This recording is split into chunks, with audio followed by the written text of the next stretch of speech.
Friends, இப்போ பார்த்தீங்கன்னா ஆடு மாடு மேய்ச்சிட்ருக்கிறேன். கிளைமேட் பாருங்கள் எப்படி இருக்குன்னு. அப்படியே மழை வர்ற மாதிரி சில்லுன்னு இருக்குங்க ஃப்ரெண்ட்ஸ். ஊட்டியில் இருக்கிற மாதிரி இருக்குது.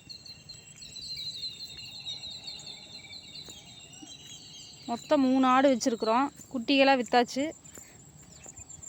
லட்சுமி பாருங்க இங்கே மேய்ஞ்சிட்ருக்குது. பள்ளத்தில் ஃபுல்லாக தண்ணி நிற்குதுங்க ஃப்ரெண்ட்ஸ். இங்கே நின்று பார்த்தாவே தெரியும். இங்கே வருங்க, தண்ணி லைட்டாக தெரியுதா? ஒன்றுமே பண்ண முடியாது. அதனால் வீட்டை சுற்றி இங்கே பாருங்கள், இந்த புதர் மாதிரி இருக்கா, இந்த இடங்களில் மட்டும் மேய்ச்சிக்கிறது கொஞ்சமாக. அப்புறம் அம்மா இலை புல்லெல்லாம் பிடுங்கிட்டு வந்து தான் போட்டு வயிற்று நிறைக்கிறது. இது வயிறு நிறையாதுங்க ஃப்ரெண்ட்ஸ். ஏன்னா நல்லா மேய்க்கணும் ஆடு. இதெல்லாம் அப்படியே கொஞ்சம் கால் அப்படியே ஒரே இடத்துல கட்டி வச்சுருக்கிறதுக்கு கால் நடந்துட்டு கொஞ்சம் ரிலாக்ஸாக கொஞ்சமாக கொறிச்சிட்றது தீனு. அந்த மாதிரி மட்டும்தான் இது பற்றும். மற்றபடி வீட்டில் கொண்டு வந்து போட்டு வளர்த்துறது தான் அதிகமாக இருக்கும். உங்கள் ஊர்லலாம் எப்படி மழையா என்ன அப்படிங்கிறத சொல்லுங்கள். லைட்டாக தூறல் விழுகுது இப்போவே.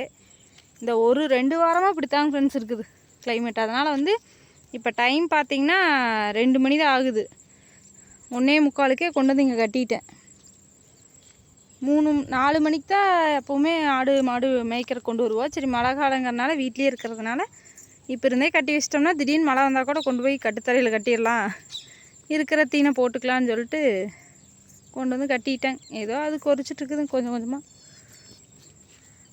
அது இந்த அக்கம் பக்கத்தில் இருக்கிறவங்களும் மேய்ப்பாங்க. எல்லோரும் இந்த ஊரே இந்த சைடு மட்டும் மேய்க்கிறதுனால என்ன இருக்கும். அதனால் ஏதோ அது கொஞ்சம் கொஞ்சம் கொறிச்சிட்ருக்குது பாருங்கள். பார்க்கறதுக்கு இப்படி பச்சை பசையேன்னு புதர் மாதிரி இருக்குங்க. ஆனால் அது சாப்பிட்ற மாதிரி அந்தளவுக்கு இருக்காது. அதுதான் அதில் பிரச்சனையே. அது சாப்பிட்ற தலைங்கள் அதிகமாக இருக்காது. நம்ம வீடு வருங்க,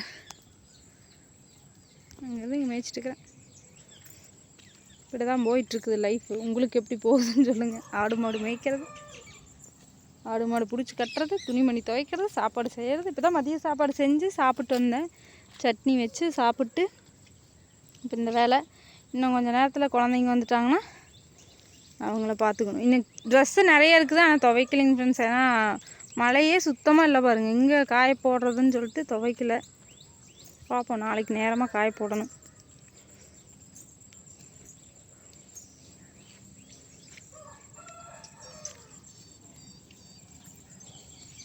எங்கள் வீட்டை சுற்றி எப்படி இருக்குன்னு சொல்லுங்கள். எப்படி இருக்குன்னு பார்த்தீங்கன்னா ஒரே பச்சை பசுமையான புதர் மாதிரி இருக்கும். பார்த்து தான் இருக்கணும். எல்லாம் வரவங்களாம் என்ன இப்படி புதர் மாதிரி இருக்குது வீட்டை சுற்றியுமே, இப்படி தான் இருக்கிறீங்க, மருந்தடிச்சு விடுங்க அப்படிம்பாங்க. அடுத்தவங்க இடத்துல நம்ம போய் அடிக்க முடியாது. நம்ம வீட்டை சுற்றியுமே இருக்குதுங்க ஃப்ரெண்ட்ஸ். அதை எவ்வளோதான் பிடுங்கி விட்டாலும் மழை காலம்னா இப்படி தான் இருக்கும். நம்ம அதை தான் இருக்கும். புதர் மண்டி கிடக்கிற இடத்துலையும் பூச்சி புழு வரும்.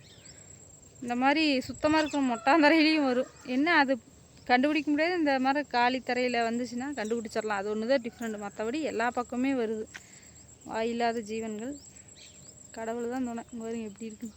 இந்த குழந்தைகளை அதிகமாக வெளியே விட மாட்டேன், வீட்டுக்குள்ளேயே வச்சுருப்பேன். ஏன்னா செடிக்குள்ளெல்லாம் இந்த பந்து இதெல்லாம் போய் விழுந்துச்சுன்னா போய் எடுப்பாங்க. நம்மளாக இருந்தால் பார்த்து கவனமாக கால் வைப்போம். அவங்க நெருப்பு கேடுமா போய் ஏறிடுவாங்க செடிக்குள்ளே. அதனால் ஏதாவது இருந்தால் தெரியாதுன்ட்டு விடுறதில்ல. அதிகமாக வெளியில் விளையாடுறக்கே விடுறதில்ல. பேர் தான் கிராமத்தில், ஆனால் சிட்டியில் எப்படி வீட்டுக்குள்ளேயே இருப்பாங்க குழந்தைங்க. அந்த மாதிரி தான் எங்கள் குழந்தைங்க.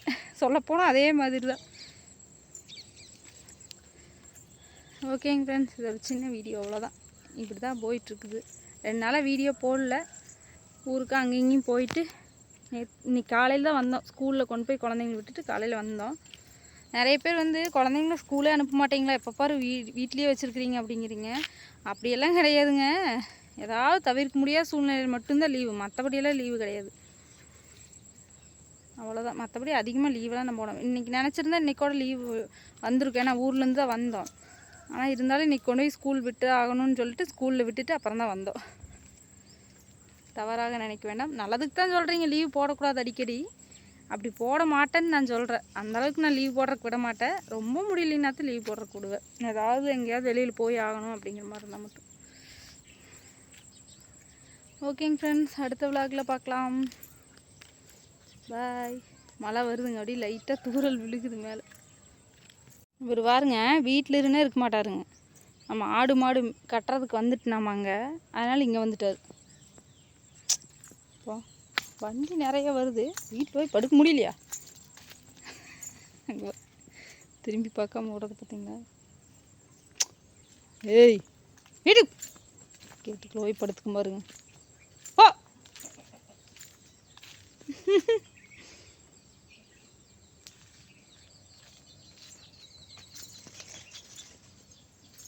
கண்ணை பாருங்கட்ட உங்கள் அப்பா பயமாக இருக்குது.